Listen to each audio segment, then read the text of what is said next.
Hello बच्चों, ये JEE main 2023 का क्वेश्चन है 29 जैन शिफ्ट 1 का।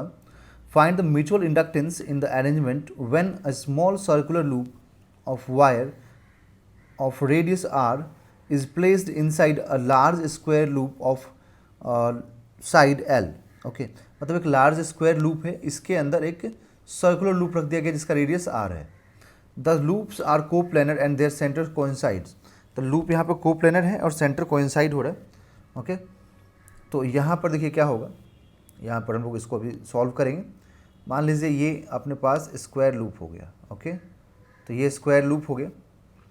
अब इस स्क्वायर लूप में हम लोगों ने एक यहाँ पर सर्कुलर लूप रख दिया।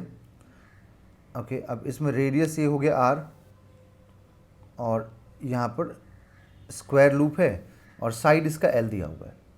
ओके, अब करंट तो मेंशन किया नहीं है, करंट किस में लेना है, तो आप करंट हमेशा आउटर वाले में लेंगे। आउटर तो जो बड़ा वाला लूप है ना उसमें लेंगे। ओके, इसलिए लेना चाहिए बड़े वाले लूप में, क्योंकि देखिए इसमें से जो करंट है ना और इस करंट की वजह से जो फील्ड लाइंस होंगी वो इन मतलब इस लूप स्क्वायर लूप के एरिया से तो पास करेगा ही, बट इस छोटे वाले सर्कुलर लूप से भी पास करेगा।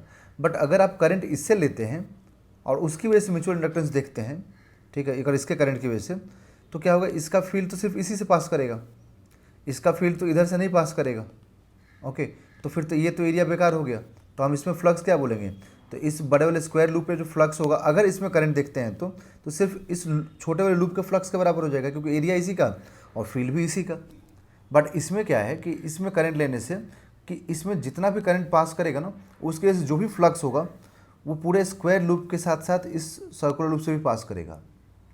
तो अगर हमें सर्कुलर लूप से चाहिए होगा ना फ्लक्स, ठीक है, तो सिर्फ ये जितना इनक्लोज करेगा, मान लीजिए पूरे पूरे इस लूप में बोलूँ मैं, तो मान लीजिए इस पूरे लूप में फील्ड ऐसे है, देखिए, तो स्क्वायर जो लूप में पूरे लूप में ऐसा फील्ड है, तो सर्कुलर लूप तो सिर्फ कितना इनक्लोज करेगा, इतना ही करेगा ना इनक्लोज, तो सर्कुलर लूप तो सिर्फ इतना ही इनक्लोज करेगा। ओके, समझ में आया। बट अगर इससे देखते हैं तो सिर्फ क्या होगा, फील्ड इसी के अंदर होता, बाकी में नहीं होता। तो इसलिए हमेशा आउटर वाले में मतलब बड़े वाले लूप में करंट लेना चाहिए।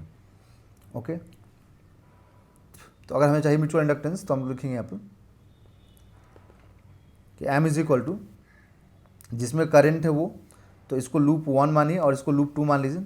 तो B1 जिसमें करंट है उसका मैग्नेटिक फील्ड किससे, और हमें फ्लक्स देखना चाहिए छोटे वाले से म्यूचुअल इंडक्टेंस के लिए, A2 अपॉन करंट यहाँ पर I, इसमें करंट I है।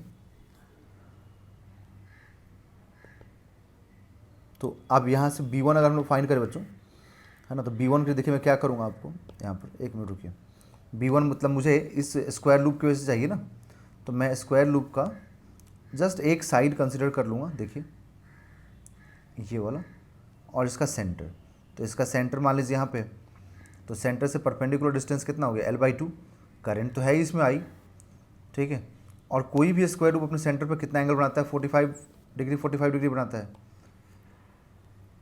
इसका मतलब कि इधर से, है ना, और इधर से कितना एंगल बनेगा, 45, और इधर भी ये 45।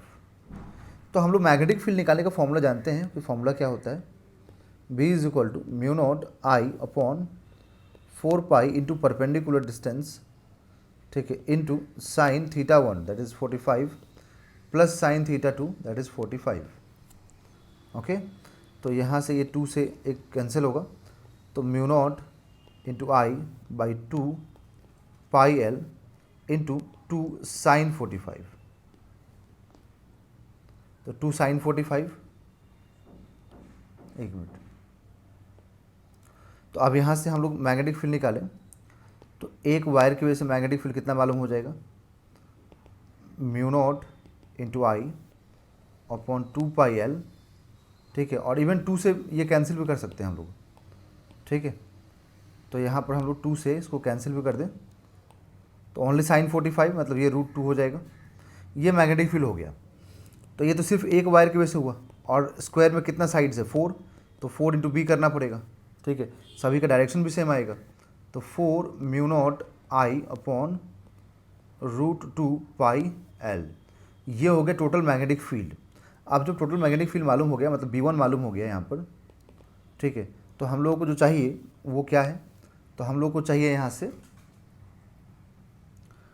म्यूचुअल इंडक्टेंस, तो उसके लिए B1 into A2 by I, तो B1 क्या लिखेंगे हम लोग, 4 mu naught I upon root 2 pi L into area that is pi r square, जिसके थ्रू फ्लक्स पास कर रहा है, तो फ्लक्स किसके थ्रू पास कर रहा है, तो सर्कुलर लूप के थ्रू, तो अगर सर्कुलर लूप के थ्रू पास करेगा तो यहाँ पर पाई आर स्क्वायर लिखना पड़ेगा, आई से आई कैंसिल होगा, तो एम इज इक्वल टू आएगा 4 म्यू नॉट इंटू पाई से ये पाई भी कैंसिल हो जाएगा बच्चों, ठीक है, तो सीधा आएगा 4 mu naught into r square by root 2 L, ठीक है।